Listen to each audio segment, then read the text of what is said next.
Movie start होती है। Movie के स्टार्ट में हमें एक आदमी सपाला को दिखाया जाता है। यहाँ पर एरा हमें 1900 का दिखाया गया है। उस जमाने में स्लाइड्स पर सफर करना बहुत ही नॉर्मल था। चीजों को एक जगह से दूसरी जगह पर ले जाने के लिए स्लाइड्स राइड का यूज किया जाता था और इस राइड के लिए खास किस्म के डॉग्स को यूज किया जाता था। सपाला भी एक स्लाइड राइडर था और उसके पास बहुत ही अच्छी किस्म की नस्ल के डॉग्स थे जो कि उसके सफर और उसके काम को बहुत ही ज्यादा इजी बनाते थे। एक दिन सपाला के पास एक नए पपी की बर्थ होती है। ये साइबेरियन हस्क का पपी था और ये डॉग काफी ज्यादा कमजोर होते हैं। सपाला का ये ख्याल था कि ये डॉग उसके किसी भी काम का नहीं है क्योंकि ये इस डॉग को बाकी डॉग्स के साथ स्लेड राइड पर लेकर नहीं जा सकता था। इसीलिए सपाला चाहता था कि वो इस डॉग को किसी और को दे दे, मगर सपाला की वाइफ ऐसा बिल्कुल भी नहीं चाहती थी क्योंकि वो सभी डॉग्स को अपने बच्चों की तरह रखती थी। सपाला की वाइफ इस डॉग का नाम टोगो रखती है और कहती है कि टोगो मुझे अपने बच्चों की तरह प्यारा है। ये सभी डॉग्स मेरे दिल के बहुत ज्यादा करीब हैं और मैं इनमें से किसी को भी अपने से दूर नहीं करना चाहती। हमें टोगो को एक मौका देना चाहिए। वैसे भी अभी ये बहुत छोटा है, हमें इतनी जल्दी इसके बारे में कोई भी कंक्लूजन नहीं निकालना चाहिए। अब सपाला ऐसा चाहता तो नहीं था मगर फिर भी वो अपनी वाइफ की बात को मानता है।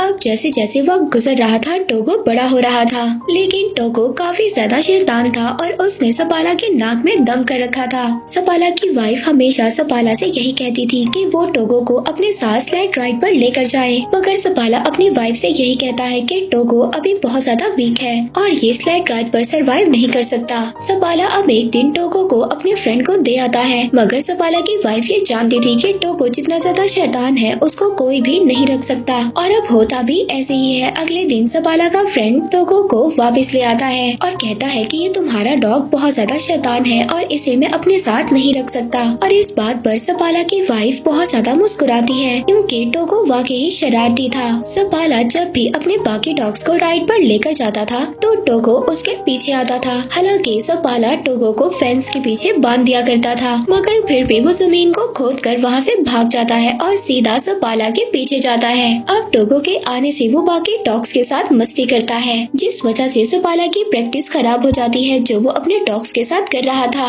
एक दिन वो पानी में भी गिर जाता है। सपाला उसकी शरारतों से तंग आ गया था, इसलिए अब वो टोगो को रूम में बंद कर देता है, मगर टोगो वहाँ से भी किसी तरह से बाहर निकल आता है। अब एक दिन सपाला अपनी एक फीमेल फ्रेंड को कन्विंस करता है कि वो टोगो को अपने पास रख ले। सपाला की फ्रेंड बहुत ज्यादा स्ट्रिक्ट थी, वो ये कहती है कि टोगो को रूम में ही रहना होगा। खैर सपाला को इस बात से अब कोई भी मसला नहीं था। वो अपनी फ्रेंड के पास टोगो को छोड़कर वहाँ से चला जाता है, मगर उनके जाने के थोड़ी ही देर बाद टोगो वहाँ पर विंडो का शीशा तोड़ता है और बाहर आ जाता है और सीधा दोबारा से सपाला के पास आ जाता है। सपाला टोगो को देखकर बहुत ज्यादा परेशान हो जाता है। वो नोटिस करता है कि टोगो के हाथ भी जख्मी हो चुके हैं और उनसे खून निकल रहा है, इसीलिए अब वो टोगो को घर तक ले जाने के लिए स्लेड पर बिठाता है, मगर टोगो स्लेड पर नहीं बैठना चाहता था। वो बाकी डॉग्स के साथ भागना चाहता था। अब इतनी ज्यादा कोशिश करने के बाद भी जब टोगो स्लेड पर नहीं बैठता तो सपाला उसको बाकी डॉग्स के साथ बांध देता है। अब कुछ दूर जाने के बाद सपाला ये नोटिस करता है कि टोगो काफी ज्यादा एनर्जेटिक है और वो बाकी डॉग्स के निस्बत बहुत ज्यादा स्पीड से भागता है और अब इसीलिए सपाला टोगो को सबसे आगे बांध देता है। टोगो अपनी स्पीड से बहुत ही जल्दी सबको घर पहुंचा देता है। सपाला टोगो को देखकर बहुत ज्यादा खुश होता है और हैरान भी। वो आकर अपनी वाइफ को बताता है कि टोगो कितना स्पीड में भागा। वो अपनी वाइफ को ये भी बताता है कि ये एक लीड डॉग है। वो टोगो को देखकर बहुत ज्यादा खुश हो रहा था।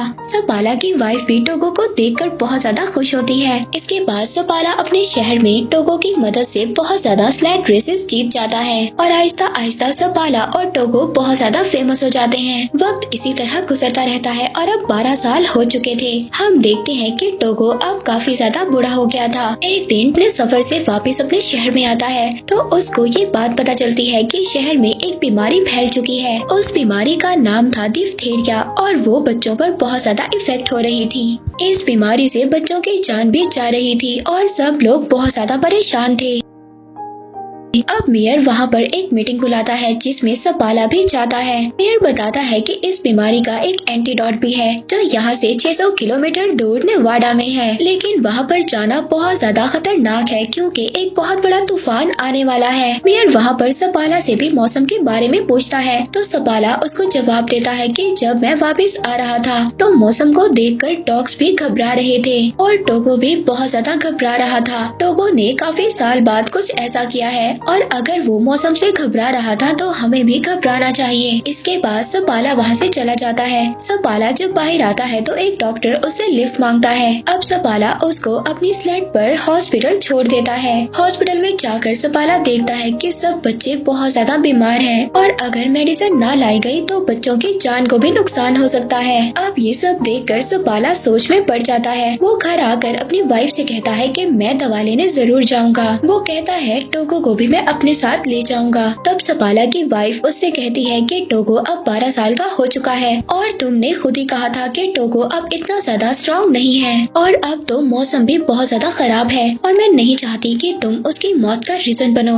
और तुम अपनी सारी जिंदगी इसी बात पर गुजार दो कि तुम्हारी वजह से टोगो मर गया। मगर सपाला तो टोगो के बगैर जाना ही नहीं चाहता था। वो अगली सुबह टोगो को लेकर अपनी वाइफ को गुड बाय बोलकर चला जाता है। अब जैसे जैसे सपाला और उसके डॉग्स आगे बढ़ रहे थे तूफान भी आगे बढ़ रहा था और हवा इतनी ज्यादा तेज थी सपाला को कुछ भी नजर नहीं आ रहा था। टोगो सबसे आगे था और सपाला अपने डॉग्स को आगे बढ़ने के लिए बोल रहा होता है क्योंकि इन्हें नेवाडा से मेडिसिन लेकर बहुत जल्दी वापस आना था। सपाला अपने डॉग्स के साथ बहुत ही गहरी ढलवान पर होता है। तभी टोगो वहाँ पर रुक जाता है लेकिन सपाला को कुछ भी समझ नहीं आ रहा था। सपाला जब आगे देखता है तो एक बहुत ही बड़ी खाई होती है। टोगो ने इस भयानक तूफान में भी उस गहरी खाई को देख लिया था और इसीलिए वो रुक गया था जिसकी वजह से सपाला और उसके बाकी डॉग्स की जान बच गई थी। तभी सपाला देखता है कि टोगो के पाँव में बहुत गहरी चोट लगी थी और उससे खून भी आ रहा था। अब पूरा दिन सफर करने के बाद सपाला और उसके बाकी डॉग्स एक आउटपोस्ट पर पहुंचते हैं। उस आउटपोस्ट पर एक लेडी डॉक्टर होती है। वो सपाला को बताती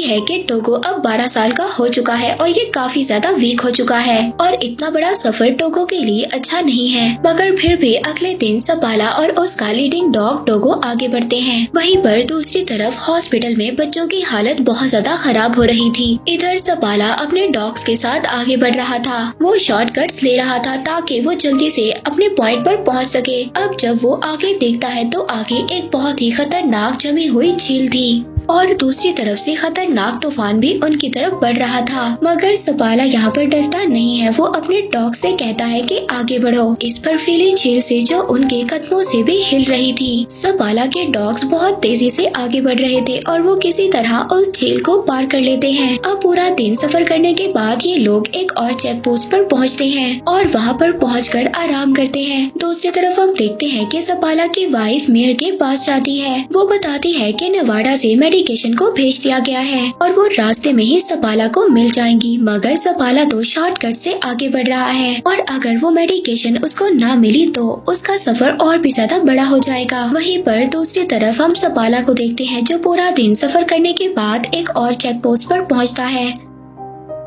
टोगो की हालत बहुत ज्यादा खराब हो गई थी। टोगो फिर भी आगे बढ़ना चाहता है। वो रुकना नहीं चाहता। वो लीड करना चाहता है और अब ऐसा ही होता है। सपाला अपने शॉर्टकट से जा रहा था और अगर उसको वो आदमी ना मिला जो नेवाडा से मेडिकेशन ला रहा था तो सपाला के लिए उसका सफर और भी ज्यादा मुश्किल हो जाएगा। अब सपाला यहाँ पर बहुत ज्यादा थक गया था। उसकी आंखें बंद हो रही थी मगर उसके डॉग्स बिजली की तरह आगे बढ़ रहे थे। हम देखते हैं एक आदमी है जो नेवाडा से आया था। उसके पास ही दवा थी। वो आदमी रुकता है मगर सपाला अपने डॉग्स के साथ आगे बढ़ रहा था। वो आदमी उसको आवाज भी देता है लेकिन सपाला अपनी हिम्मत होशी में होता है। यहाँ पर बहुत तेज हवा भी चल रही थी जिसकी वजह से सपाला उस आदमी की आवाज को नहीं सुन पाता। मगर टोगो ने यहाँ पर कुछ तो सुन लिया था। उस आदमी को ऐसा लग रहा था कि सपाला ने उसकी कोई भी बात नहीं सुनी और वो ऐसे ही आगे चला गया। मगर तभी वो आदमी देखता है कि सपाला वापस आ रहा था क्योंकि टोगो वहाँ पर रुक गया था और अब सपाला के पास वो दवा थी जिसकी वजह से वो इतनी ज्यादा दूर आया था। अब वो दोनों आगे जाकर एक चेक पोस्ट पर रुकते हैं। सपाला का दोस्त उससे कहता है कि टोगो को यहीं पर छोड़ दो। मैंने ऐसे इन खतरनाक तूफान में अपने बहुत ज्यादा डॉग्स को खोया है और मैं ये नहीं चाहता कि तुम भी अपने इतने प्यारे डॉग टोगो को खो दो। लेकिन सपाला इस बात से मना कर देता है। वो कहता है कि टोगो मेरा लीड डॉग है और मैं इसके बगैर सफर नहीं कर सकता। और दोबारा से सपाला अपने डॉग्स के साथ सफर शुरू कर देता है। दोबारा से उनके सामने वही झील आती है जिस झील को सपाला ने अपने डॉग्स के साथ कल पार किया था और अब वो झील हिल रही थी। मगर ये लोग अगर इस झील पर से ना गए तो इनका सफर एक और दिन बढ़ जाएगा। सपाला अब ये फैसला करता है कि वो इसी रास्ते से आगे बढ़ेंगे। वो अपने डॉग टोगो को कहता है कि आगे बढ़ो। उसके सारे डॉग्स बहुत ही तेजी से उस झील को पार करने लगते हैं और अब उस झील में से पानी निकलना भी स्टार्ट हो जाता है। अगर ये लोग इसी झील में डूब गए तो सबके सब मर जाएंगे। मगर यहाँ पर टोगो और बाकी डॉग्स के स्पीड की वजह से वो लोग किसी न किसी तरह किनारे पर पहुँच जाते हैं। मगर जिस टुकड़े से ये डॉग्स आगे बढ़ने वाले थे तभी वो टुकड़ा हिलता है और किनारे से अलग हो जाता है। अब सपाला टोगो को उठाकर उस किनारे पर फेंक देता है और कहता है कि इस बर्फ के टुकड़े को खींचो। टोगो यहाँ पर बहुत ज्यादा जख्मी था मगर वो जख्मी होने के बावजूद भी अपना पूरा जोर लगाता है और सभी को किनारे पर ले आता है। अब ये लोग सबके सब उस जमी हुई झील से बाहर आ जाते हैं जहाँ पर ये सब लोग फंस गए थे। अब सपाला अपने डॉग्स को किसी न किसी तरह बचाकर एक चेक पोस्ट पर ले आता है जहाँ पर वही लेडी डॉक्टर भी थी। वो लेडी डॉक्टर जब टोगो को देखती है तो उसकी आंखों में आंसू आ जाते हैं। वो सपाला से कहती है कि तुम्हारा डॉग मर रहा है, इसकी हालत बहुत ज्यादा खराब है। वो यहाँ पर सपाला को भी उदास कर देती है क्योंकि टोगो सपाला को बहुत ज्यादा प्यारा था।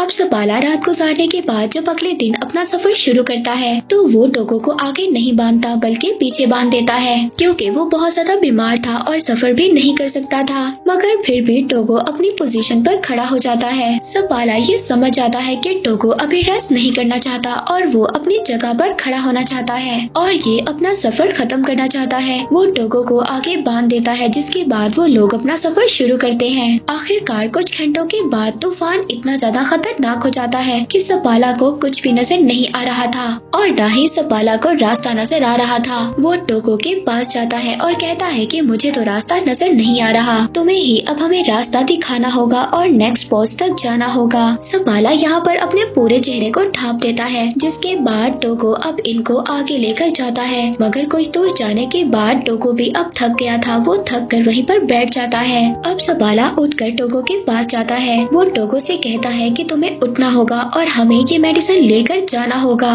और अगर हम आगे अपनी मंजिल तक ना बढ़े तो हम यहीं पर मारे जाएंगे। मगर टोगो उसकी बात का कोई भी रिस्पॉन्स नहीं कर रहा था।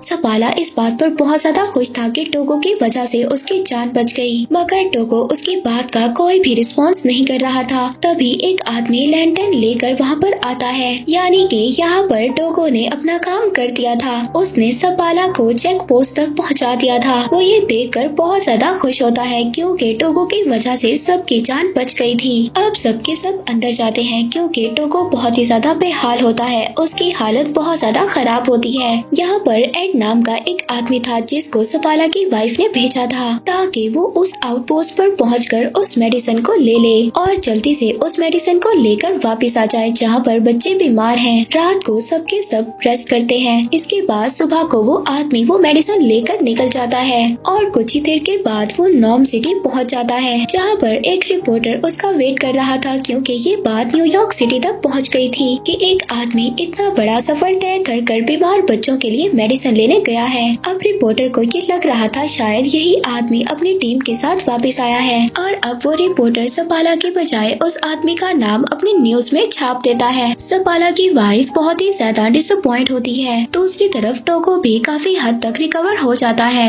अब सपाला अपने डॉग्स के साथ नॉर्म सिटी पहुंच जाता है। वहाँ पर सपाला और टोगो को थैंक्स बोलने के लिए बहुत सारे लोग आते हैं। यहाँ पर वो बच्चे भी आते हैं जो सपाला की वजह से ठीक हो गए थे। वहीं पर एक बच्ची भी जाती है। वो टोगो को देखती है और पूछती है कि क्या ये मरने वाला है। तो सपाला इसकी ये बात सुनकर अपने घर से बाहर चला जाता है। तब उसकी वाइफ उसके पीछे जाती है। वो अपनी वाइफ से कहता है कि टोगो की आज जो भी हालत है वो मेरी वजह से है। टोगो 12 साल का था और उसे मुझे अपने साथ लेकर नहीं जाना चाहिए था। लेकिन उसकी वाइफ उससे कहती है कि क्या टोगो के अलावा कोई और भी था जो ये काम कर पाता। सपाला यहाँ पर खामोश हो जाता है क्योंकि वो ये जानता था कि टोगो के अलावा कोई भी ये काम ना कर पाता। अब इसके बाद हम देखते हैं कि अगली सुबह सपाला दोबारा से अपने डॉग्स के साथ प्रैक्टिस पर जा रहा था। अब टोगो जब ये देखता है तो वो भी बाकी डॉग्स के साथ बाहर जाना चाहता था। वो घर में नहीं रुकना चाहता था। अब सपाला इस बात को समझ आता है कि वो स्लाइड्स को नहीं खींचना चाहता था, बल्कि वो तो सपाला के साथ टाइम गुजारना चाहता था।